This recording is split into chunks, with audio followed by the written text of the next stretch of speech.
A boy is reborn in a world where magic exists and dreams of living a quiet life, but with a remarkable talent for water magic. He soon realizes he'll have to train hard if he wants to survive in the strange new land he's been sent to.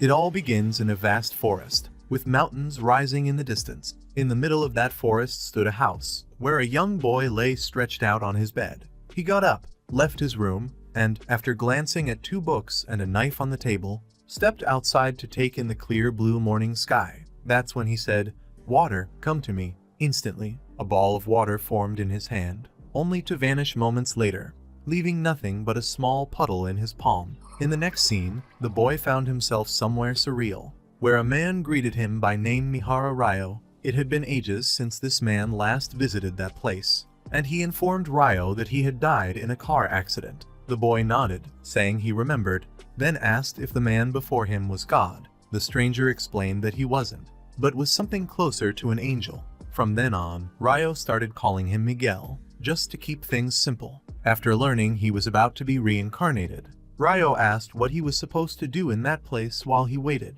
Miguel told him to live as he pleased.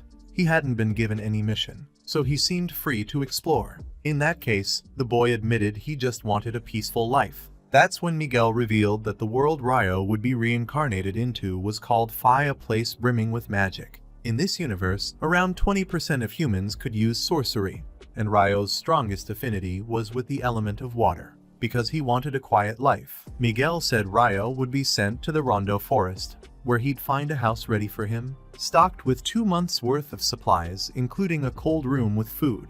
On top of that, the angel would make sure monsters stayed away from his new home, setting up a kind of protective barrier. Flipping through the beginner's edition of the Monster Compendium, Mihara Ryo noticed he'd never seen that alphabet before, yet somehow he could read everything just fine. The other book was called the Flora Compendium. Out in the backyard, the newly reincarnated boy conjured up a bit of water. After some practice, he realized he didn't need to speak any commands as long as he pictured the element in his mind. That was enough. A shame, really, since he'd love to shout, "Water jet," when taking down an unsuspecting enemy. Soaking in his bathtub, he conjured more water and noticed he could only summon it at room temperature. Another disappointment, since a hot bath would have been perfect in that weather. With considerable effort, Ryo tried to make fire in his backyard by rubbing 2 sticks together.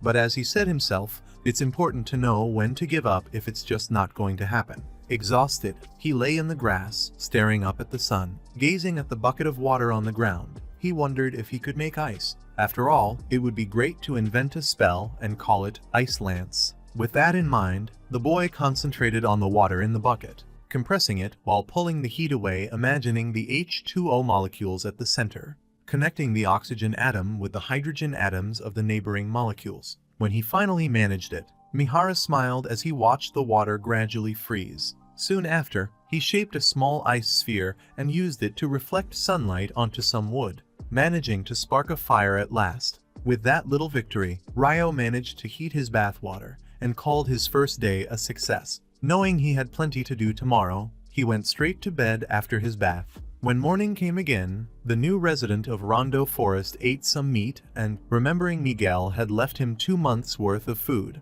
realized he'd need to start hunting once the supplies ran out. The forest lay outside the barrier, which meant it was definitely home to monsters. So Ryo would need some strong magic to defend himself. A simple knife wouldn't cut it. Wasting no time, he headed into the backyard and fired a ball of water at a nearby tree. His aim was good, but he knew that little splash wouldn't be enough to take down a wild boar. Still, Mihara Ryo had an ace up his sleeve. If the water ball didn't work, maybe a water jet would. Focusing, he stepped back from the tree and pictured a thinner stream before firing off a jet of water, but it barely traveled farther than a spit. Feeling like a failure, he knelt down and remembered asking Miguel how to use magic. The angel told him the essence of magic was imagination. You needed a clear picture of what you wanted, and with practice, your ability would grow. Following that advice, Ryo trained until sundown, eventually developing a decent water jet. When night fell, he reversed the process he'd used to make ice in the bathtub, this time heating the water for his bath. The next day, he tried creating ice directly in the air, which worked, though it took longer than he expected. Once he pulled it off, he set his sights on the next step, crafting an icicle lance. When he hurled the icy projectile, it barely made it a short distance, nowhere near as far as water in its liquid state. Given how tricky it was to make and the short range, Ryo decided it was useless in a real fight. For now, he'd just need to keep training until he could perfect the technique. Switching things up, Ryo conjured balls of water all across the sky and shot them upward with force. Afterward, he returned to practicing the icicle lance, training until dusk and nearly draining his mana. Coming back inside for something to eat, he realized he should have started the fire while it was still light out, so he ended up spending the night in the dark. Days went by with Ryo faithfully studying and honing his magic in the backyard. After some time, he could summon the icicle lance instantly, a big improvement, even if it still didn't travel very far. With this new skill, he crafted a spear with an icy tip and set off for the forest, beyond the barrier that protected his home. Not long after, still at the very start of his adventure, Ryo finds quartz by the river, just as he'd hoped. With this stone, he could start a fire even without the sun, something that could prove extremely useful. All he needs now is to find some detoxifying herbs, and today's adventure will be a complete success. Still, he has to stay alert.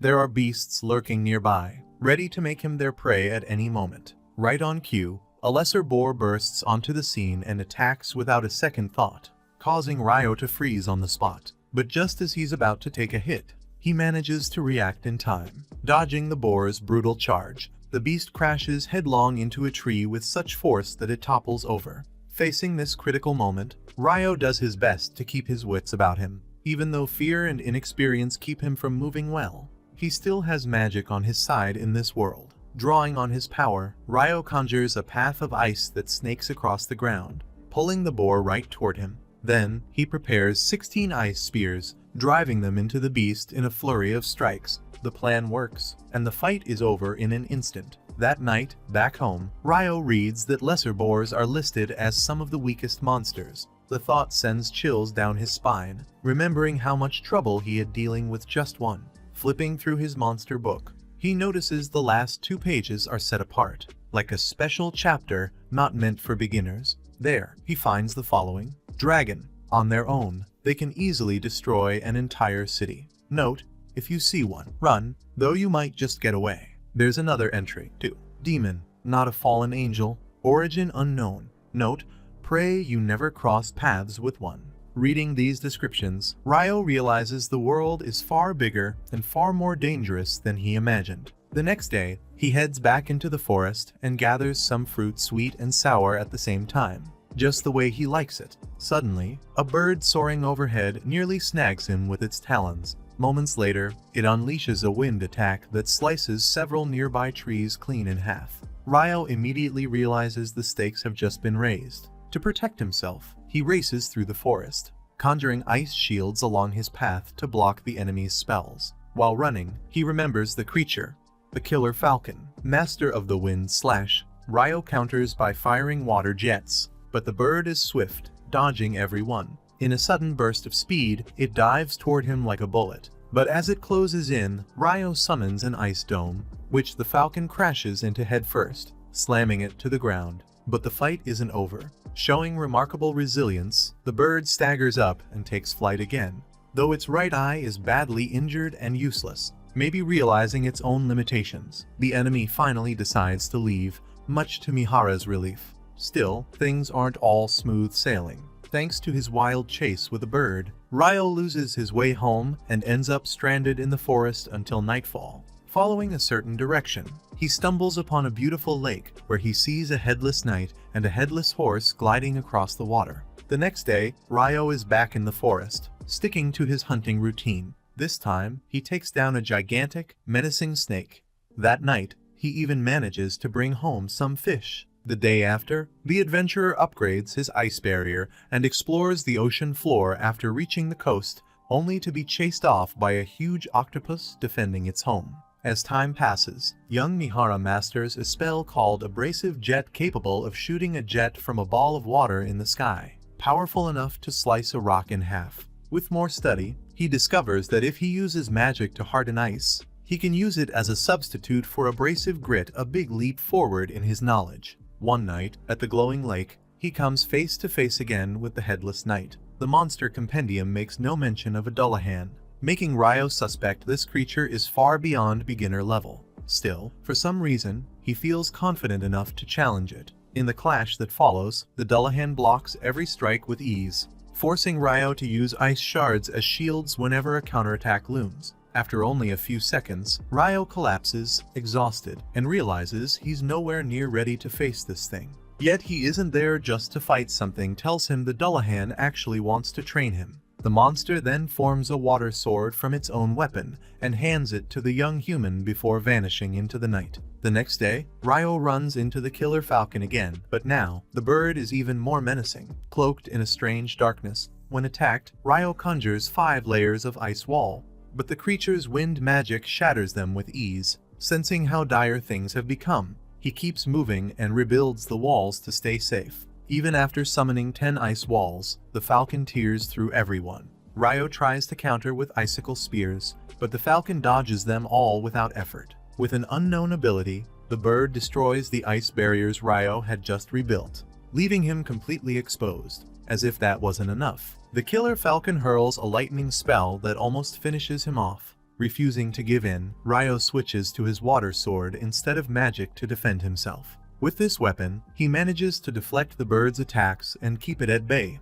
regaining his confidence. Patient and focused, Ryo waits for the next dive from the killer falcon, and at the perfect moment, plunges his sword into the beast as it streaks past. After delivering such a deep blow, the adventurer approaches the bird, which is still clinging to life, and thanks it for the opportunity to learn so much from their battle. He knows that if he hadn't become stronger by this day, he surely would have died against this opponent when it came back for another attack. Out of respect for the hawk who had also grown, seeking revenge for its lost right, Ryo promises to give the creature an honorable end. With that, he withdraws his sword from the enemy's body and brings its life to a close. In the next scene, a red dragon soars above the skies of the Rondo forest, where Mihara is walking, until he suddenly finds himself face to face with that colossal, winged entity. Wasting no time, the dragon lands in front of the human and, communicating through telepathy, asks if he has seen a killer hawk that has evolved in the area.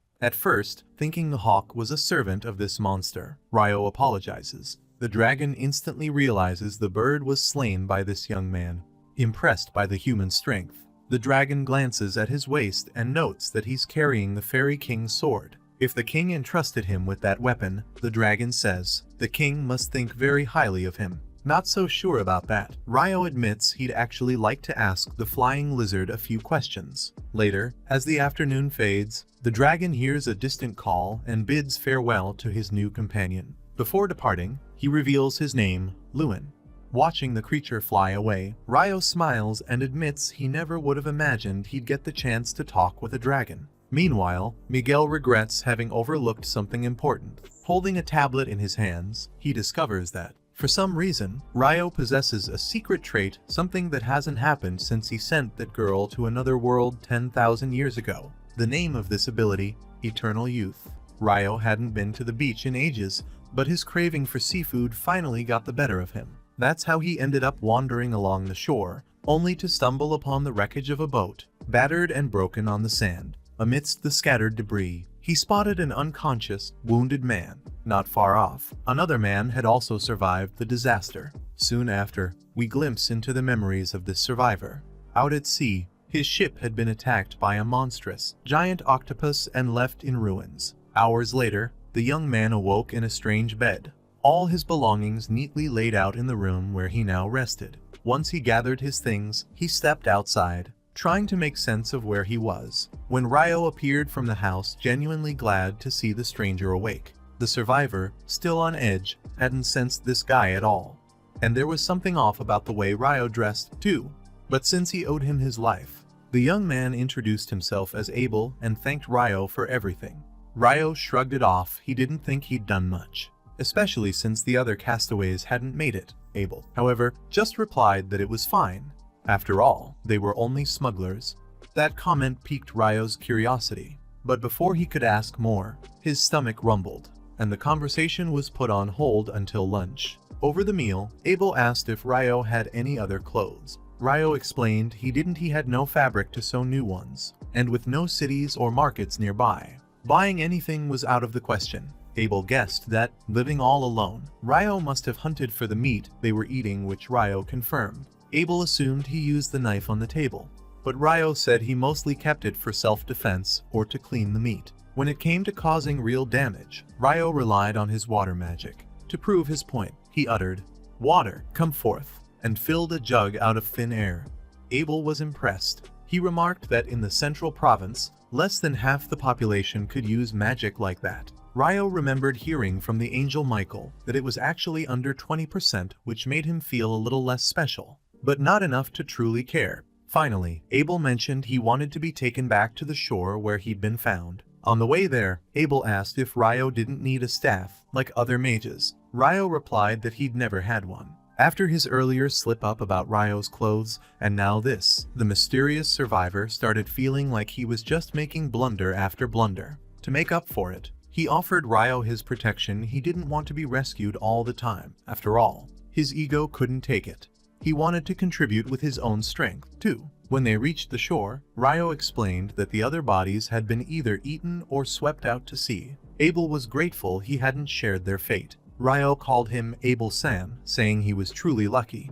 But Abel insisted he just be called Abel. He didn't see the need for such respect from someone who'd saved his life. Besides, he'd always preferred being addressed by name, even though he was the older of the two. After searching every bit of the wrecked ship, Abel still didn't find what he was looking for. Letting it go, his new priority was to reunite with his friends. He'd like to make his way to the city of Loon, but it seemed he'd washed ashore far to the south. Ryo admitted he didn't know where Loon was, but guessed Abel would have to head north a long journey. Before setting off, Abel invited Ryo to travel with him. Since Ryo knew the region, he could serve as a guide in exchange for payment. The forest boy agreed, and with a handshake, their partnership was sealed. They'd set out on their adventure the next morning. That evening, back at home, Ryo gazed at his crops and reflected on how all he'd wanted was a peaceful, simple life. But it looked like a new journey was about to begin, and soon, later that night, Ryo told Abel he needed to step out to meet someone who could only be found at that hour.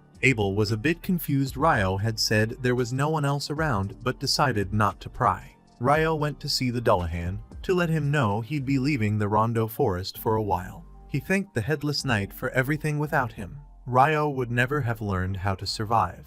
Since this would be their final training session, the apprentice was determined to give it his all. Without delay, the pair clashed, exchanging blows with a new intensity. Ryo's progress was obvious. He'd come a long way since he started training with the Dullahan. Even so, it was clear the young human would tire far faster than his supernatural opponent. And that's exactly what happened. After the session, as they said their goodbyes, the master drew a sphere of water from the magical river. Inside, a set of clothes appeared. Ryo accepted the gift with a wide smile and promised to take good care of it. With that, the Dullahan finally turned and disappeared into the night. At dawn, Abel left the house ready for the road ahead, and found Ryo waiting in his new cloak, prepared for the journey. Before leaving, the water mage cast one last look at his home, already missing it, but also determined to live a little more before returning to his quiet life. Farther along the path, the duo ran into a wild boar. Abel stepped forward, drew his sword, and unleashed his combat skill.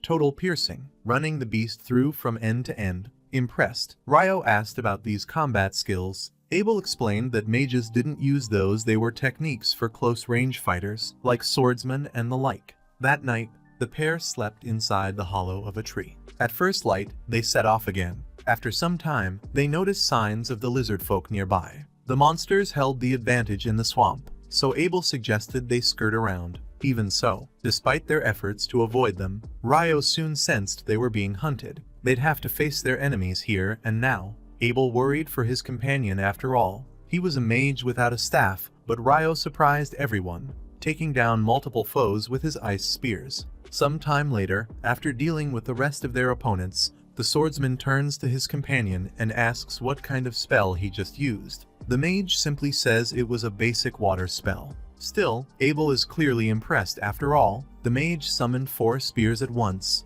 while the usual result is only a single conjuration per cast. At least, that's what the wind mage he knows once told him. To that, Ryo suggests maybe water magic works differently.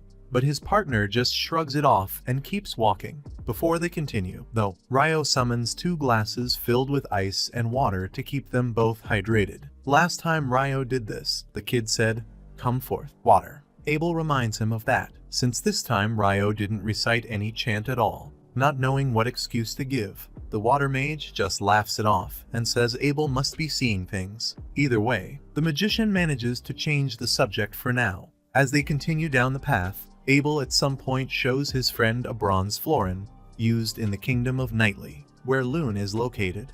He explains that, in the central provinces, each nation minted its own coins, but they're all worth the same.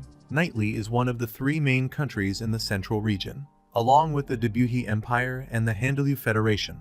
Honestly, Ryo finds Debuhi a pretty ridiculous name and teases Abel about it for a good while, claiming he'd never want to say, "Hi, I'm from Debuhi." Suddenly, rocks begin to move along their path. Abel quickly slices one in half before it can hit him. At the same time, Ryo shields both of them with an ice wall. Realizing what's happening, the swordsman notes they must have stumbled into a stone golem nest. Ryo always thought these creatures would be humanoid, with arms and legs. As Abel attacks one with his total pierce, the hole he makes is immediately healed by the rocky body. Seeing that, Ryo quickly thinks up a new strategy. He conjures an ice wall with 10 layers, forming a gigantic block of ice that comes crashing down on the golems and flattens them with no mercy. That takes care of most of them.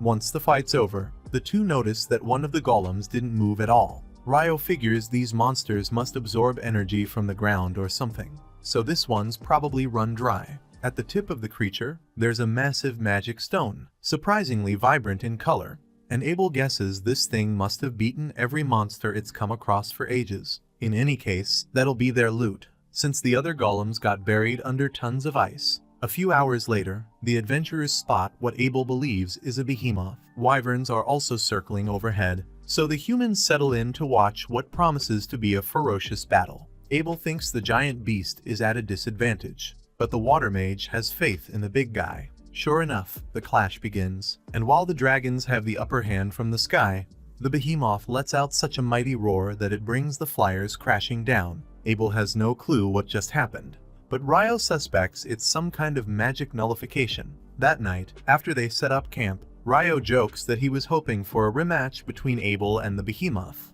which sends a shiver down the swordsman's spine. Going back to their earlier conversation, Abel admits he's never heard of magic nullification, though he's familiar with similar stuff, like traps in dungeons. Ryo perks up at the word dungeon, and says he'd love to explore one someday. Abel then mentions that the only dungeon in the central provinces is in Lune, the very city they're headed to. Ryo complains that his buddy was holding out on him, but Abel insists he had no idea Ryo was into that sort of challenge. Since Ryo is in the mood for stories, the swordsman goes on to talk about other races in the area, like dwarves and elves. According to Abel, dwarves are skilled blacksmiths and great fighters. There are even a few living in Lune. As for elves, he's certain there's only one in the city, since most never leave the forest. Hearing this, Ryo says that's exactly how he imagined those races would be, but doesn't really explain when Abel asks where he got those ideas. Come morning, the pair set off again. Ryo says that, once they get through the mountains, they'll be near human territory. Getting tired of the kid always having the answers, Abel once again asks where he gets all his information. When pressed, Ryo immediately recalls Lewin, the red dragon who once spoke to him. The monster had told him that this land is surrounded by sea to the east, west, and south, and that a mountain range in the north separates this continent from the next. So, it's unlikely any humans ever cross from north to south. With that memory in mind, Ryo figures it's better his friend doesn't ask too many questions, so he simply calls it knowledge beyond human reach. Sick of Ryo's evasions, Abel just lets it go. As they move on, a griffin appears in the sky and threatens them. Abel freezes in place, so Ryo tosses him a chunk of meat to offer the flying beast. Satisfied with the snack, the griffin flies off, and only then do the two men finally relax enough to answer nature's call. Time passes, and as they make their way north through the mountains, the air grows colder. The two still talk about that winged creature, admitting that they'd probably be dinner if they hadn't fed it. Abel insists that humans weren't made to face such fearsome beasts. For example, he points out that no one's seen a behemoth or a griffin in centuries, so something's got to be wrong with this place. Ryo, on the other hand, thinks that's nonsense and blames it on humans not trying hard enough. But Abel stands by his theory that the mountains have kept the behemoths and griffins out of human lands. Speaking of which, Ryo wonders if those wyverns came from the north, which could mean only one thing. That said, the two soon come across more wyverns along the way, feasting on some unlucky animal. Ryo asks if this is their cue to fight, but Abel knows better. These creatures are far beyond their level. It takes 20 seasoned adventurers to take down wyverns like these, and even then, not everyone makes it out alive. Uneasy, Ryo points out that there are probably more wyverns up ahead, so a clash could happen at any moment. Thinking it might be smarter to face the first ones head-on, especially since they're fighting on the ground instead of the sky, Ryo approaches the monsters and casts 4 ice spears. Pinning down their wings, Abel charges in right after, unleashing a full thrust that takes the enemies out. But before they can even catch their breath, 2 more wyverns swoop down from above. Ryo reacts instantly, hurling ice magic that sends the flying beasts crashing down,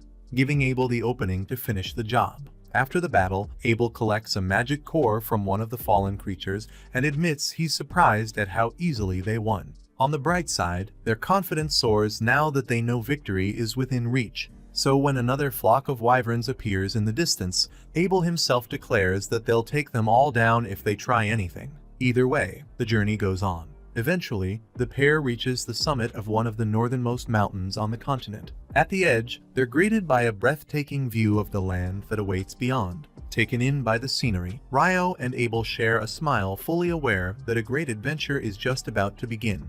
Moving forward, now that they know they can actually defeat wyverns, Ryo figures the journey might just get a lot more fun from here on out. Abel, on the other hand, would much rather keep those dragons at a safe distance. But at least collecting all those magic stones wasn't a total waste. Anyway, as they look ahead, the two make it north. But the swordsman has no idea where exactly. Ryo was pretty sure they'd already entered the Debuhi Empire, but according to his companion, that empire lies north of the kingdom, so it's unlikely. Hearing this, Ryo lets out a strange sigh of relief, not because he hates the Debuhi Empire, but because he just can't stand that ridiculous name, no matter what. Eventually, they spot a road that, if followed west, leads to the city of Kailati, or so Abel says. Ryo is visibly excited at the prospect of finding a decent inn and finally catching up on some sleep, while the warrior teases him about being all fired up to take on wyverns just moments ago. In response, Ryo drops the classic line, "One thing is one thing, another thing is another." A few hours later, they arrive at the local adventurers guild. Abel suggests it's a good idea for his partner to sign up, since a guild card also serves as ID, which means you don't have to pay a tax every time you enter a city. By the way, the redhead reminds Ryo that he was his guarantor and paid a silver coin when they came here. And honestly, the mage had suspected this was all some kind of shady scheme, like when someone keeps covering your share and, before you know it, you're basically their servant without realizing it. Seeing that the kid might not be all there, Abel questions his mental state and assures him he's a decent guy. The mage, in turn, sarcastically thanks him for traveling with such a virtuous hero. Abel also mentions that the guild pays top dollar for magic stones and monster materials. Otherwise, you'd need to be an alchemist to actually use this stuff. The topic of alchemy catches Ryo's interest until a plate of curry rice, which his friend had ordered for him, arrives at the table. The mage looks at the meal like he's discovered some long-lost treasure. In his view, curry is a staple of every reincarnation story, except usually the protagonist has to go through hell and high water to recreate the recipe. But here in Phi, it seems to already exist. More concerned than ever for his buddy's mental health, Abel urges him to eat before it gets cold. Obeying, Ryo takes a bite, and after that, he simply can't stop shoveling it down. When he's finished, he orders another plate and asks if there's curry in Loon too. When his friend confirms, the young water mage gets even more pumped for their trip. In fact, even the next day, as they're leaving Kailati, he still can't stop talking about the curry he had, and since his partner kept quiet about that regional specialty, Ryo now demands to know every single dessert available for after the meal. Time passes, and the duo continues their journey across the northern continent. After a quick lunch break, They cross a vast stretch of land and finally approach the long-awaited Lune, surrounded by gorgeous wheat fields. At the city gate, Abel is recognized by a guard named Nimmer, who's shocked to see the swordsman alive, since he'd thought Abel had disappeared. Abel explains that, well, he kind of had, but that his life was saved by the man standing beside him. After Nimmer gives Ryo a warm welcome, Abel pays the entry fee and they pass through the gate. Inside, Abel thinks it's best to head straight for the guild. Since he's with Ryo, the mage might be able to register at a higher rank than usual. Normally, you start out at rank F, but if you're accompanied by a B rank adventurer or higher, you might start at rank E or even B. The higher the rank, the tougher the quests and the better the pay. Though the warrior doubts the mage will ever need to worry about money. Ryo asks if the materials they've collected are really that valuable, and his partner explains that they're actually quite rare on the market. If you sell everything at once, you could crash the price, but Abel's confident the guild master will know how to handle it. Eventually, they reach the Adventurers Guild, where Abel is instantly recognized and celebrated by everyone inside. Ryo watches the crowd gathering around him like he's some kind of celebrity and decides to wait outside, not wanting to interrupt the autograph session. As he steps out, Ryo is stopped by an elf passing by, who takes an interest in his outfit apparently. It came from the Fairy King himself. She notes that the king must have been quite fond of Ryo to give him such a gift, which leads her to believe he's an interesting person. Before she leaves, she says she hopes they'll meet again someday. At that moment, Abel sticks his head out and calls his partner back in, hyping him up in front of the other adventurers by saying he'd be dead if not for the heroic actions of this water mage, and that everyone should be friends with the guild's newest member. With that, Abel throws Ryo into the middle of the crowd, and though the boy is embarrassed at first, he quickly brightens up under all the unexpected attention.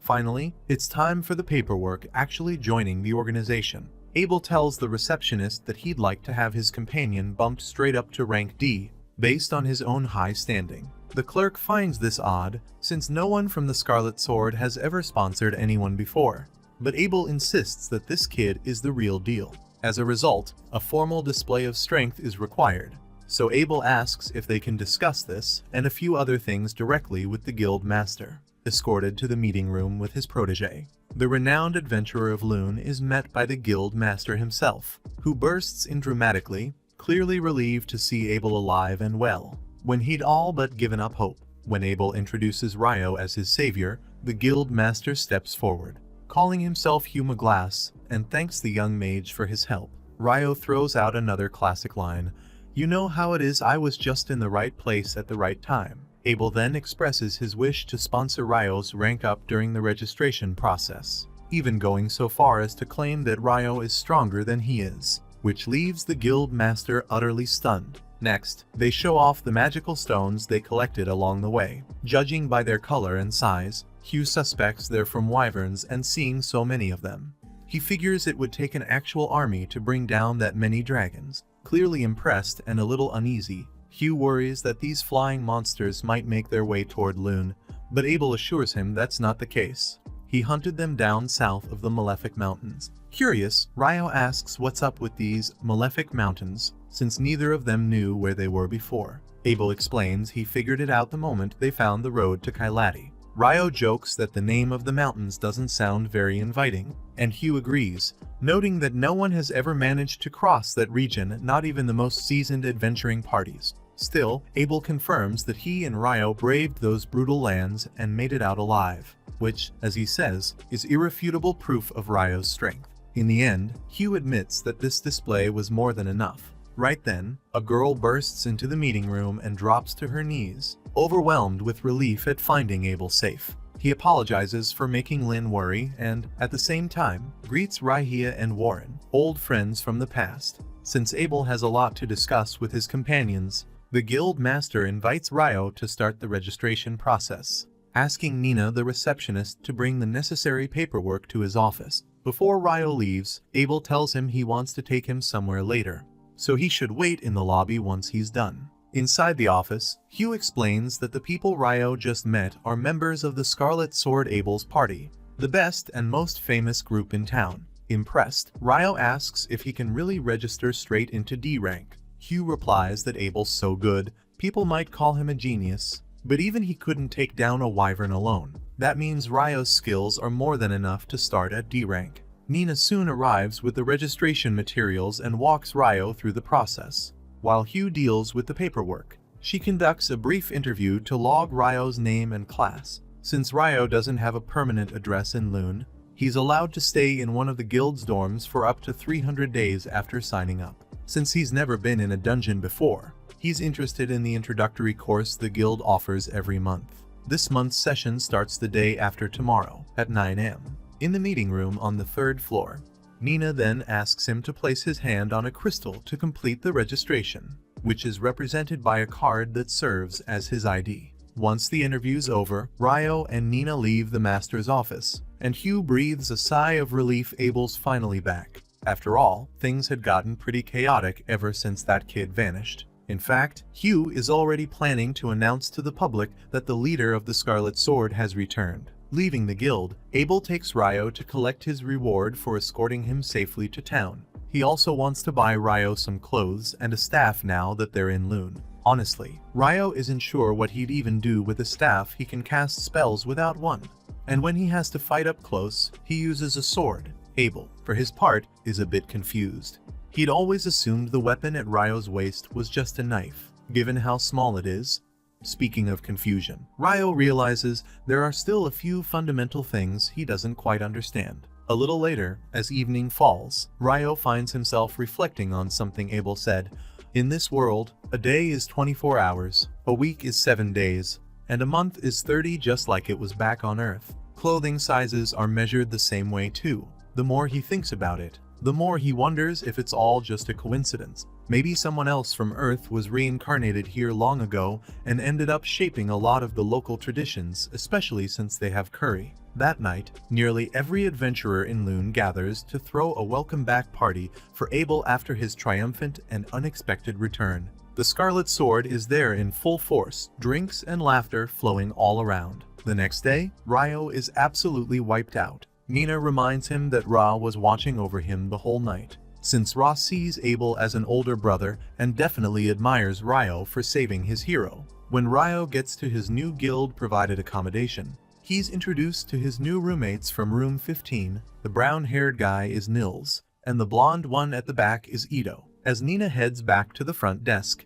Nils makes a comment about how pretty Nina is, and Ito chimes in about how competitive it is to get the attention of the receptionists. Basically, the Batinhas don't stand a chance. Setting that aside, he has a quick chat with Ryo, and is relieved to find out he's a good guy. Could have been another Dan from room 1, who's a total goofball. Suddenly, Nina comes back, bringing in another newly registered adventurer who'll be staying with them. A short kid walks in and introduces himself as Ammon. Nils notes that he hardly looks old enough, and Ammon confirms he's only 16. Sadly, he's an orphan. His family passed away, so he had no choice but to become an adventurer in Lune. Ito says everyone here has a similar story in some way, while Nina lets them know that Ammon is starting the dungeon course tomorrow, and Ryo can tag along if he wants. Meanwhile, at a Scarlet Sword meeting, Lynn is completely losing her mind, yelling that there's no way an ice wall could ever be that thick, since they're always so thin you can cut right through them with a simple wind slash. Despite the outburst, Abel insists that Ryo really did conjure up a wall, one of those sturdy, heavy-duty ones, but the girl fires back, saying that, first of all, magic like that can only be cast near the user, not from a distance, like this guy claims. Abel's clearly startled by his partner's anger, while Ryo tells her to chill out. After all, that's how the guy saw it. End of story. Still not convinced, Lynn brings up that nonsense about piercing wyverns with ice spears, which is just impossible, since they have a wind barrier that deflects magic. This time, the leader actually agrees that the barrier exists, but says he saw, with his own eyes, the dragons getting skewered. Ryo remarks that the only person she's ever heard of pulling off something like that was the legendary Infernal Mage. Abel goes on, recalling how that mage burned 1,000 Imperial soldiers in a single blast, turned a wyvern to ashes with one spell, and wiped an entire city off the map with just one incantation.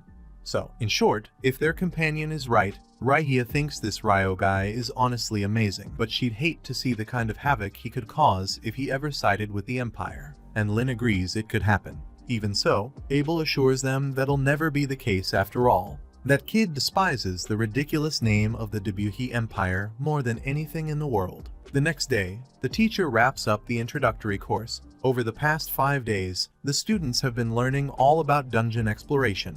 But this afternoon, they're about to enter the first level of a real labyrinth. Ammon admits he's pretty anxious about the whole thing, and Ryo tells him to take it easy for now, or he'll show up at the dungeon already exhausted. Before they head out, the teacher opens the floor for any questions. So the water mage asks if it's possible to jump straight to a layer you've already cleared.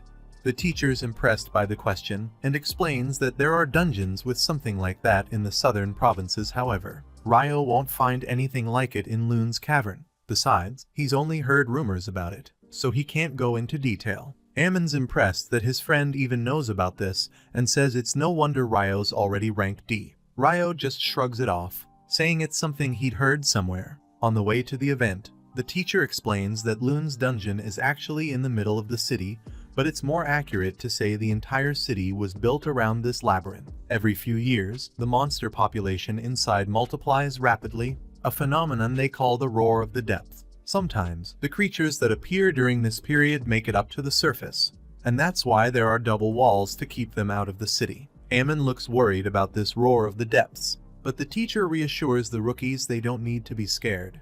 It only happens once every few years. A little further on, he points out the guild office at the entrance of the cavern, where adventurers register their names and the times they enter and leave, but since these students are already enrolled in the course, they don't have to worry about that. On the staircase down to the dungeon, Ryo tries to calm Ammon, who's still visibly tense. In the first layer, the tutor tells them there aren't any strong monsters at this stage, so the students are free to explore on their own, as long as they stay close to the entrance. While they're wandering around part of the cave, Ryo senses some hidden threat lurking in the dark. He decides to freeze the enemy in place with magic, so Ammon can strike it with his sword.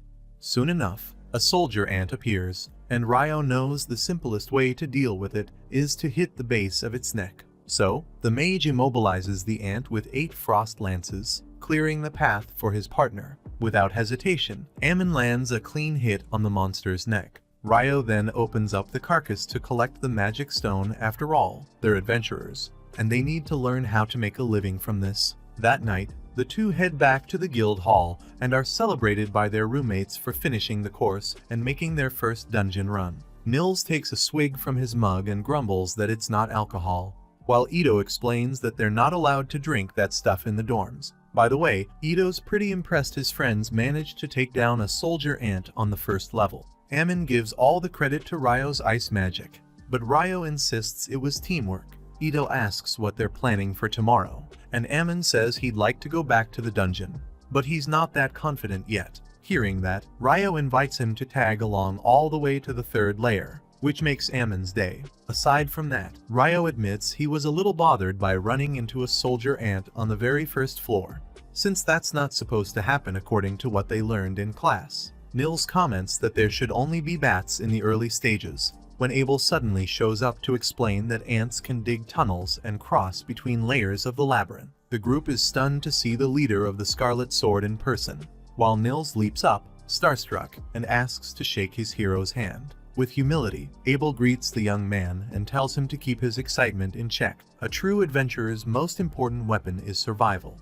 Ryo asks what brings Abel to the guild hall so late, and Abel replies that today's mission took longer than expected, so his team only just got back. Speaking of the rest of his group, they finally find their leader and remind him they need to report to the guild master, so Abel can stop running away. He tries to explain that he was just giving advice to the rookies, but Lin orders Warren to carry him on his back so he doesn't vanish again. After that, Lin approaches Ryo and gives him a long, mysterious look, but leaves without saying a word. With the Scarlet Sword members gone, Ammon comments that was quite a scene, while Ito seems more focused on Ryu's stunning beauty. Nils, for his part, can't stop thinking about meeting his idol, and Ryo just doesn't get what the big deal was. On the way to the guild master, Rihia tells Lin it's rude to stare at people like that, but Lin says that if Ryo's really this amazing mage everyone's talking about, it's only natural to be curious. Rihia admits she's curious too,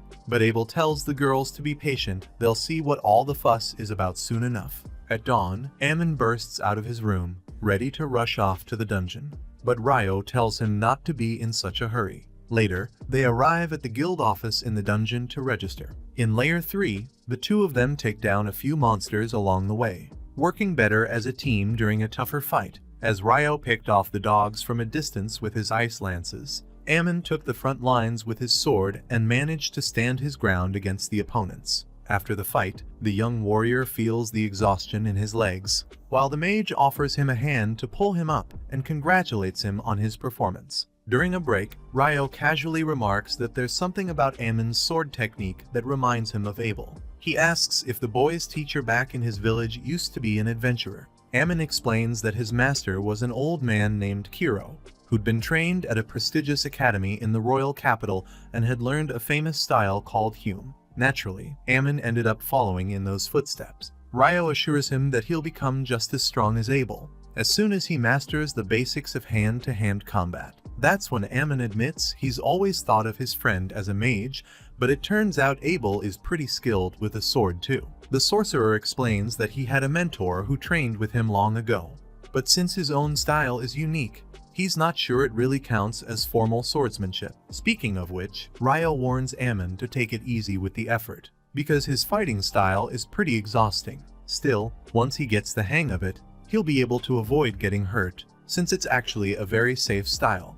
That's why Ammon should build up his stamina every chance he gets, maybe with some running or similar exercise. After all, practicing consistently is the only real path to improvement. That reminds Ryo of the time he traveled with Abel for a while. Every single morning, Abel would get up early to train, and even though everyone agreed he was incredibly talented, the leader of the Scarlet Sword never slacked off when it came to his training. Inspired by that lesson, Ammon promises to keep working hard, and his companion can't help but praise the boy's determination. The next morning, Mihara Ryo says goodbye to his roommates as he heads out for an appointment, but he's not going to the dungeon.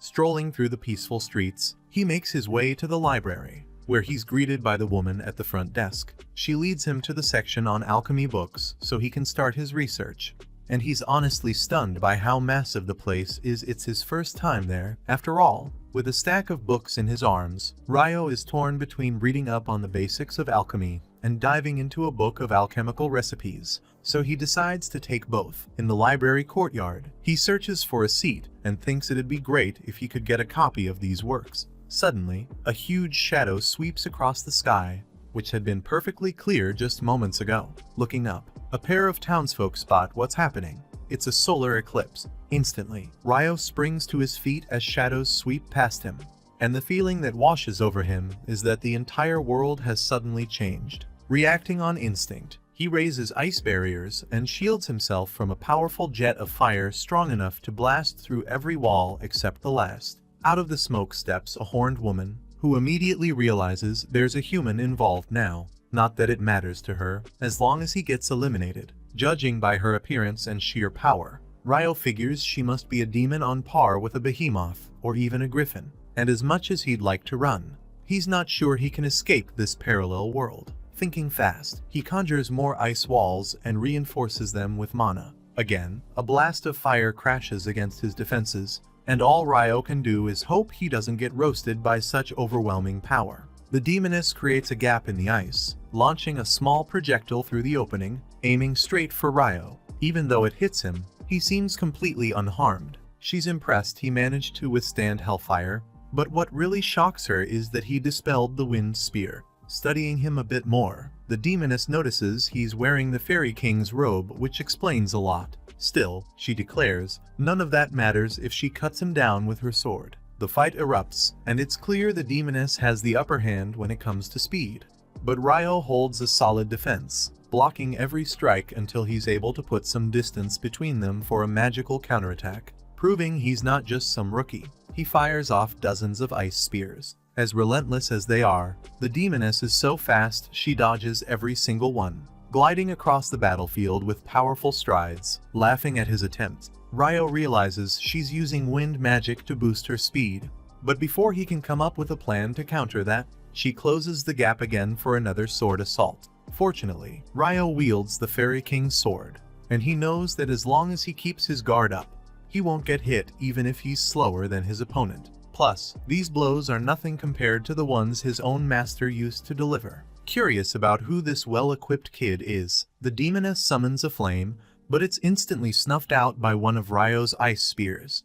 She can see he's powerful, but the fact that he's actually putting up a fight infuriates her. There's no way she's backing down now. Without hesitation, she lunges again, launching into another frenzied sword fight. While she has the speed and aggression, Ryo counters with unwavering focus and precision enough to keep the match dead even. With some space between them again, the mage resorts to what could truly tip the scales, his ice magic. The demoness, meanwhile, pulls her usual trick, cloaking herself in fire to guard against the spears and adding earthen walls for good measure. But Ryo pulls off something unexpected, firing projectiles from underground and from every possible angle.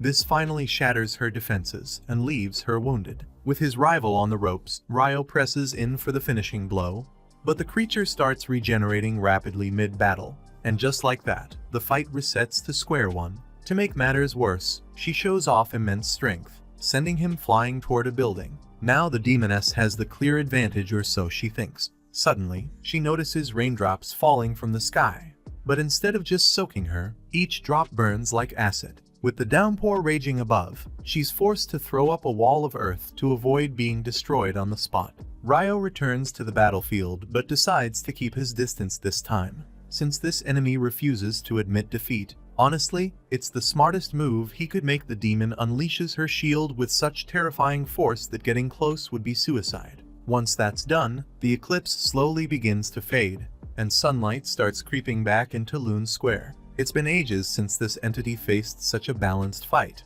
but unfortunately, her time has run out and she has to withdraw. She would have loved to keep going, but this confinement was a special case, something she couldn't fully control.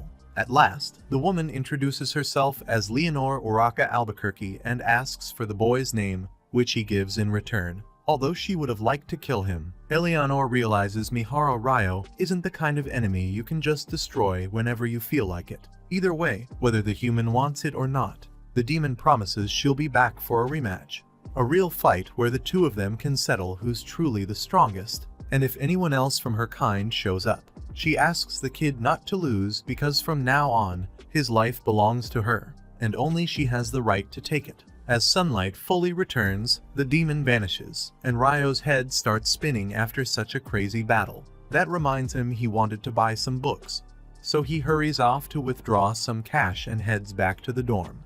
Over the moon to discover his account is loaded with money from selling those wyvern stones. But when he opens his door, the guys are nowhere to be found, so he makes his way toward the library. Peering through the window, he spots his roommates being threatened by a group of 5 punks. The trio from room 15 grumbles about being ambushed, but the troublemakers make it clear that there's no rule saying they have to warn anyone before attacking. That's just how it works in the dungeons.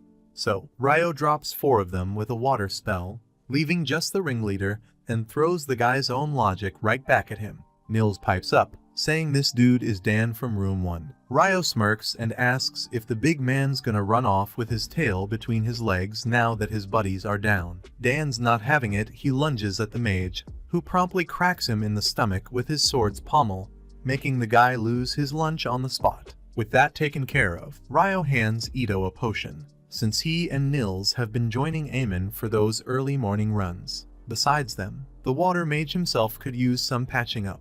So, while Ryo's taking a much-needed bath to recharge, the group's priest uses minor heal to fix up his shoulder, the one that took the hit from Eleanor's wind lance. Ito jokes that if that strike had landed in his heart, Ryo would be a goner, but Ryo explains that's exactly where she aimed. He just managed to dodge at the last second. Of course, everyone's dying to know who he fought, but Ryo only promises to spill the beans some other day, just not today. Left alone with his thoughts, Ryo realizes he still has a lot to learn about this confinement and the powerful demons lurking in this world. Check out these videos appearing on your screen and subscribe so you don't miss the next part.